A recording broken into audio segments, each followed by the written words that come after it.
Hello, brothers and sisters. I just wanted to get on here and talk a little about the fascination that man has with death. And man fears death so much, but at the same time, they embrace death of other things so much. And it's so interesting that we live our lives, except those that decide to take their life. But for the most part, most people live their lives to fear death and I want to say avoid death, but at the same time, they do things that are going to create a sooner death. So, this is something that is quite interesting. So many of us fear death, but we do things in our lives to bring us closer to death. And the idea and fascination that surrounds around death of when we die and how we die and trying to avoid dying, but at the same time supporting death in our lives and other lives. It's so interesting. And when we look at the scriptures, so much of the scriptures revolve around life and death. It's such an interesting topic. In the Bible, it talks about everlasting life, where there will be no death of the flesh, an everlasting life for eternity. Something as believers we all desire. Some people say, well, if I die in the flesh, I'll just get there sooner to that place. But we have to take a closer look at that. What intention did our Creator give us when He created us as it comes to the word death or the idea of death? Did He want us to shorten our lives and achieve that physical death sooner so we can obtain that eternal death? Or did He ultimately want us to be here for a long time, even perhaps eternity? Death is a very important and interesting topic when it comes to scripture that a lot of people do not discuss or look at or focus on. But in the garden, our Creator gave us a tree of life. And that tree of life wasn't about the spiritual life of eternity with our wonderful Messiah. That tree of life, I believe, was about our physical life, that there would not be a physical death. And something changed from that point where our Creator now allowed or took away that everlasting physical life. And when we look at the event of Scripture, we see what happened. If you believe the word of Scripture, you see that Satan, who was cast out of heaven, was now in the garden with Adam and Eve. And our Creator now has three of them in the garden. You had Adam, Eve, and Satan. And Adam was the one created to have everlasting physical life. Perhaps. He was told not to eat from the tree of knowledge, but there was also the tree of life there. So we have Adam, who was created to have everlasting life in a physical stand, and Eve that came from Adam. But then we have Satan, who wanted to destroy our Creator's plans. And because of him, the sin led to physical death. Now, how did that happen? How did Satan bring physical death upon the people? Prior to the events recorded in the book of Genesis with Satan and Eve and Adam, man was to have physical everlasting life.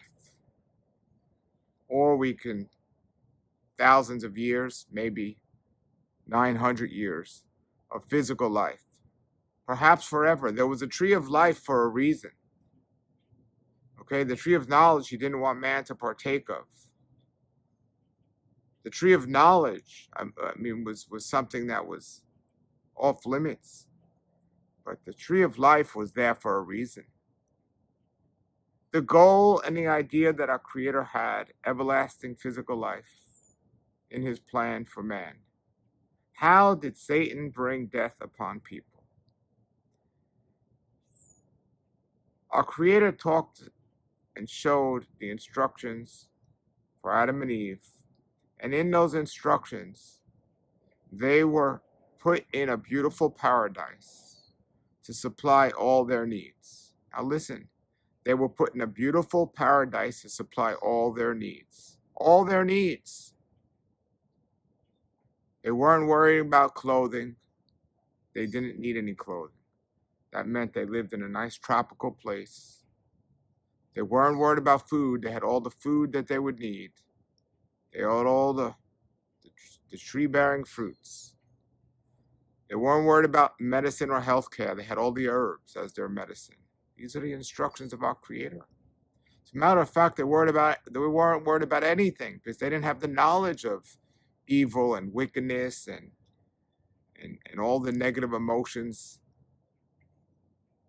They weren't only living in a paradise. They had all their needs that were met in a paradise. But then when Satan came down and spoke to Eve and Adam, listened to Eve, and they disobeyed our Creator, they disrupted his plan. They disrupted his plan. And what was now brought into it was the taking away of this everlasting physical life.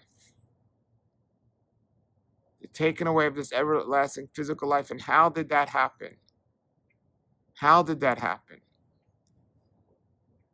When they ate from the tree of knowledge, they realized that they were naked. They realized they were naked. And they were ashamed. So it's one thing to realize you're naked. It's another thing to be ashamed that you're naked. So they wanted to cover up. Our Creator never wanted them to realize certain things. Just as animals are walking around without clothing, the animals aren't ashamed to walk around without clothing. They don't know what it means to be naked or not. Yes, if you defur an animal, they're not going to want to go outside. This is their protective coat and what they want. But they were living a happy life. Now they realize they don't have something. As soon as they realized they ate from the tree of knowledge that they weren't supposed to eat from, they gained knowledge, right? And what's the first thing they realized? They realized we need more than our Creator is providing for us. That was the first thought they had. The first thought they had. We need more than our Creator provided for us. Chris said, don't go there. Don't eat from that tree. I could almost say you can call it the tree of stupidity, not the tree of knowledge. Satan lied when he said, that our Creator said, don't eat from the tree of knowledge because then you'll have all the knowledge of Yah. No, then you'll have the stupidity of man. Man didn't have this stupidity before they ate from the tree. But now they said, we need more. We need more. We need to dress ourselves. To dress ourselves. Our Creator provided for them because of a result of their sin. Listen to that, folks. Because of a result of sin, our Creator provided for them something to cover up with. Something to cover themselves with. If they never disobeyed our Creator to begin with, they wouldn't have needed something else. But our Creator gave them something as a result of their sin. And what did He give them? He gave them the skins of an animal. the skins of an animal to cover themselves with, a tunic that covered their whole bodies. Some people would suggest, well, where did this tunic come from? Where did this clothing come from? It says animal skins. You can only get animal skins from an animal. So many people would suggest that an animal had to die for those sins, those skins to have been available. My question isn't if the animal died for those skins to be available. My question was, why did that animal have to die for those skins to be available? Because man sinned. So sin is a result of something that goes against our Creator's plan. So now they're having the animal skins. Then they go all throughout this time, and things were not good. Man continued in their stupidity, the tree of stupidity, continued to do things that went against our Creator and His ways. And because of the result of the disobedience, our Creator yet again did something to shorten the physical life of man. He allowed them in Genesis 9, after the flood, to now consume the animal carcass. First, He gave them their skin. You would think that they would get the point. They're walking around with the skin of an animal. That doesn't sound like a nice, comfortable piece of clothing. I'm sure it wasn't, people hear that and they think, oh, they gave him a nice leather jacket or a nice fur coat. I don't think the animal skins that He covered them up with as a result of their sin was some beautiful fur coat or some nice leather jacket. I think it was literally raw animal skins that didn't look, feel, or smell any good, hoping they'd figure it out. They messed up big time. But they didn't get it. And they continued, or man continued to go against what our Creator wanted and how our Creator wanted. And we can go into all the accounts from that point, all the disobedience that they did. But then you get to so bad, they got kicked out of the garden. Then it was getting worse and worse and worse. Now the flood. So not as a result of a reward for that great behavior, as a result of their sin and disobedience, our Creator takes it even further. Go and eat animals. I'm not just taking the skin off the animal. You go and you eat an animal. And man, with their fascination of death, not only are now wearing death, now they're eating death. They're not only now surrounding themselves with death, now they're consuming death. Guess what happens? The lifespan continues to decline. I find it amazing that some people actually support or feel proud of this scripture that says our Creator said we can eat animals. That's not a good thing. Ask yourself why. Why did He say that? When you bring up that scripture to support eating animals, ask yourself, why did He say now you can eat animals? It wasn't a good thing. First, He allowed you to wear death. Now He's allowing you to consume death. And I believe He allowed this to teach us a lesson or show us a valuable understanding between life and death, so we can get as close to death as possible, to feel it, to taste it, experience it, to hopefully get back to the point of not wanting anything to do with enhancing it or bringing ourselves closer to it. But remember, the enemy, Satan's still lurking around, convincing people that this is a good thing and this was done for a good thing. That, oh, he wants you to now consume death. This is a good thing. But as the diseases set in and the lifespan started to decline, people start making a worship out of wearing and eating death. And you would think people would learn with the plagues that our Creator put on the people that there must be a cause of what's going on. Our Creator invites people to come to Him and talk to Him. And people decide to. They don't want to do that.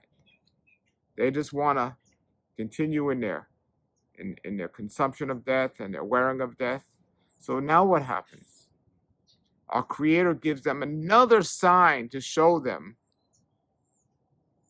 this isn't a good thing. He brings in, or He gives them, supposedly, a system of death. The shedding of and the murder of animals on a daily basis to show them what death looks like, what death smells like. Not what death will bring them. People thought that death and the sacrifices of the animals by man would give them salvation. That never happened. It's very interesting. The Jewish people at the time thought the sacrificial system was a good thing. It never gave them anything good. Never. It didn't take away disease. It didn't shorten life. It didn't give them everlasting life. It gave them nothing but showed them what death was. So now man was wearing death, consuming death, and committing murder and death on a regular daily basis. Our Creator trying to wake us up and give us every sign. Look, this is an example of you. And if you want so much of an obsession with disobeying me, so much of an obsession with death, this is what you will become. People will be consuming you. Animals will be consuming your body. I find it quite interesting that man is supposed to have dominion over the animals, but what it led to was a Creator saying, because of your disobedience, you will die in your physical life, and what will happen? You will be put out in the field, and animals will consume your flesh. So interesting. Oh, you want to consume the flesh of animals? Well, you will die, and animals will consume your flesh because of your disobedience. That was the curse of many of the people back then. Your bodies will be thrown out, your carcasses will be laying in the street, and animals would be consuming your flesh. Isn't that interesting? How man decided they want to have an obsession with consuming the death of animals, but our Creator said, you know what? Your carcasses will be laid out for animals to consume you. Very interesting. So now man is wearing death, consuming death, and fascinating with death.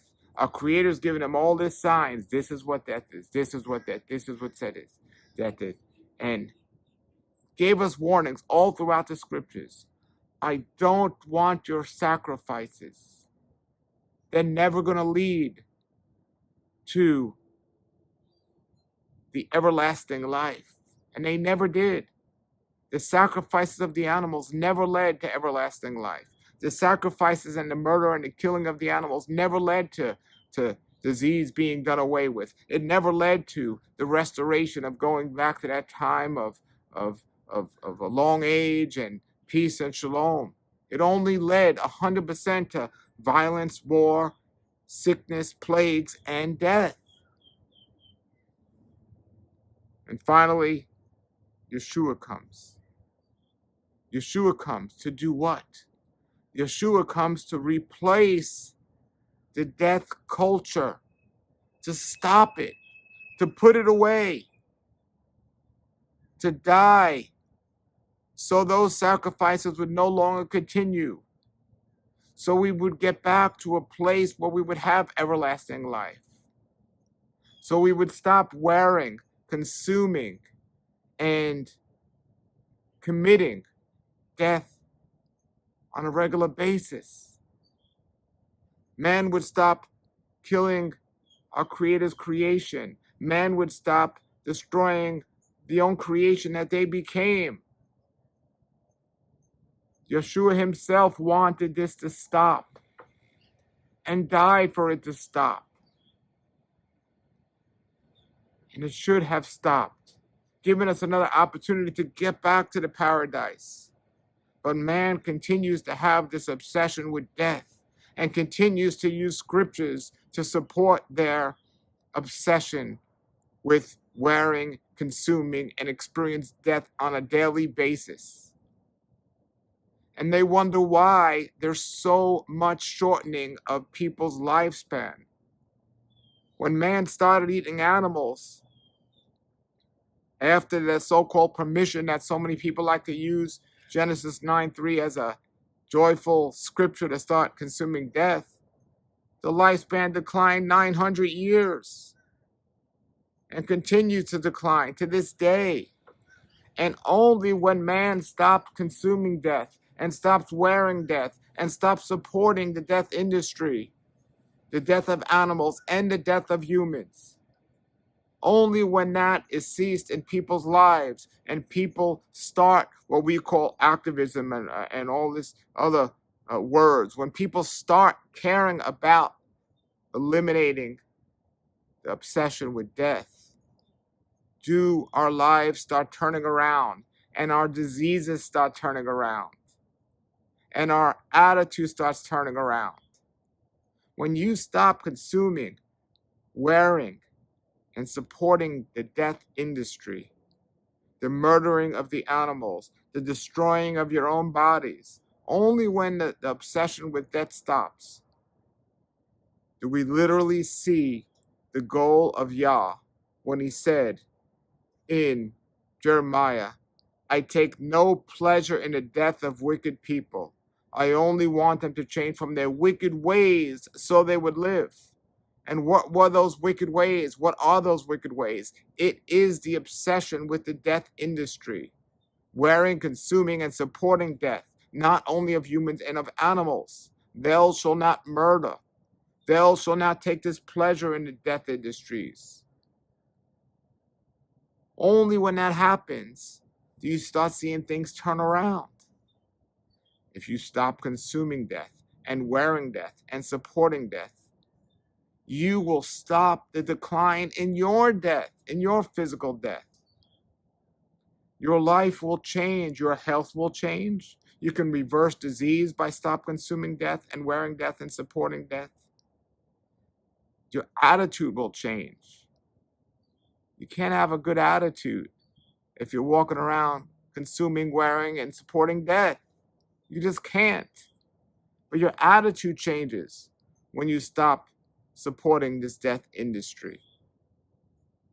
Your health increases, your attitude you get better, and you're building up something that our Creator wanted us in the beginning. Over and over it says in the scriptures, I do not want your sacrifices. I want you to follow me. I want your heart. I want you to love me. I want you to love me. That you would sacrifice your desire for flesh and enhance your desire to follow me. I've given you every example of how death will bring us closer to the physical demise of our bodies. And for those of you that think scripture is not been tinted with by the enemy, for those of you that think, oh, what a beautiful smell it is, that our Creator appreciates the smell of dead flesh. Dead flesh doesn't smell good at all, folks. Dead flesh doesn't smell good at all. You might go and smell that barbecue and say, that smells pretty good. That is not the beginning of death. You go and find a dead raccoon in front of your house, or a dead rat in your house, or any dead animal in the world, and you smell that, and you tell me how that's supposed to be a beautiful fragrance and smell beautiful. Death does not smell good at all. Now, when you tamper with death, when you throw some spices and perfume and fire to it, now you're doing something else with the death that already occurred. But death itself does not smell good. There's nothing good about dead flesh. Dead flesh is the result of something that our Creator didn't originally want, and people are bringing it on themselves. And Yeshua came, one of the reasons he came was to restore the original. And it says in the scriptures, animals will not be consuming animals in the kingdom, to go back to the way it was supposed to be. You know, there's one thing that's going to be not in the kingdom, in the paradise, in the everlasting life, and that's Satan. He won't be there. And he's not going to tamper with anything again. And death won't be there either. And this is what he originally wanted here. He didn't want Satan to be here, and he didn't want death to be here. When Satan came, Satan brought the obsession with death. And it's amazing to me how many so-called believers or Christians out there, people that read the Bible, miss this, and they're obsessed with death. They're obsessed with it, and they use what about all the sacrifices in the Bible? What about, all of this that y'all allowed us to eat meat? What about Abraham feeding the angels meat and all this stuff? Think about the obsession that man has all throughout Scripture. And think about the goal of the enemy is to kill and destroy man. And man is doing it to their own bodies. Get away from the death. Our Creator valued the blood. The blood, it talks about that in Scripture, the blood, how valuable this thing was. The blood, so valuable. Yeshua again setting the example of blood.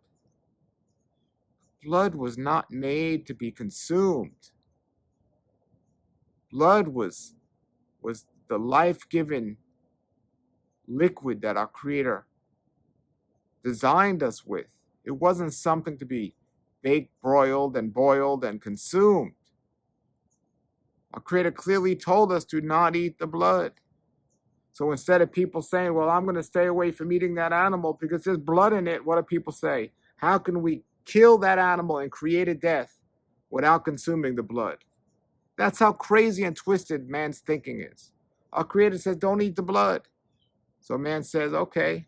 It makes sense to me to say, well, if I can't eat the blood, I won't eat the animal, and I have no issue with the blood.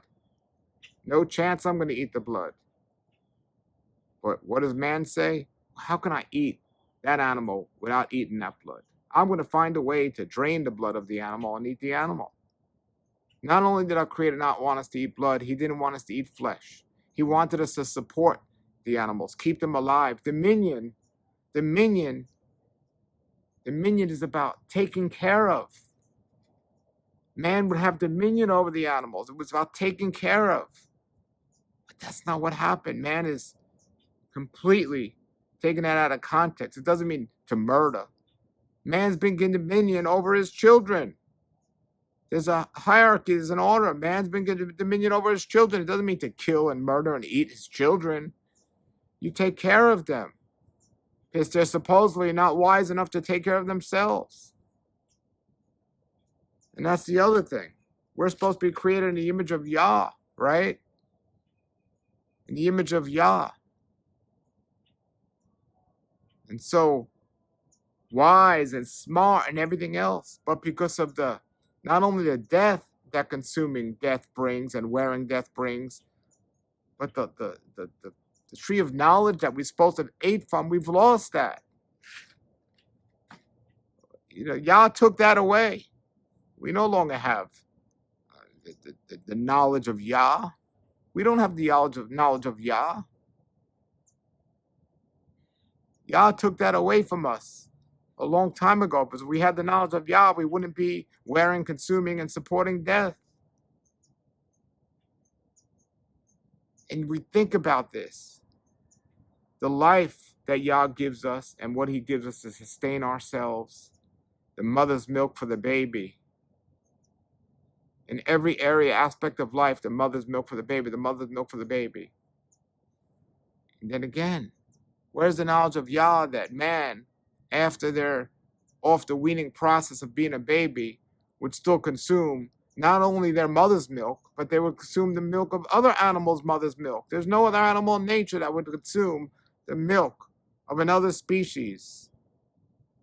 But man does it every single day. There's no other animal in nature that would consume milk after the weaning process, but man does it every single day. That's not the knowledge of Yah. That's the stupidity of Satan. And everything around the death industry is the stupidity of Satan. We act like it was a good thing we ate from the tree of knowledge. It was a bad thing that Eve decided to eat from the tree of knowledge. And because of her disobedience, turned it into the life of stupidity. It's not a good thing that we gain this knowledge. We need to forget everything. The Creator tells us, do not lean on your own understanding. If we had the knowledge of Yah, why wouldn't he want us to lean on our own understanding if we had the knowledge of Yah? He says, do not lean on your own understanding, because that's the stupidity of Satan. So we think we ate from the tree of knowledge, we have the knowledge of Yah. No, we don't. Yah said, do not lean on your knowledge. Trust in me, my ways, my will for your life. Trust in that, not the stupidity of man and the stupidity of Satan. The true tree of knowledge comes through following my holy word without your emotional state getting in there. That's what really the tree of knowledge brought on man. It was the tree of emotions. Yah didn't want us to have and be swayed by all these emotions of the enemy and the world and all this other stuff. He wants us to just trust him. Do not lean on our understanding. Follow him in all our ways.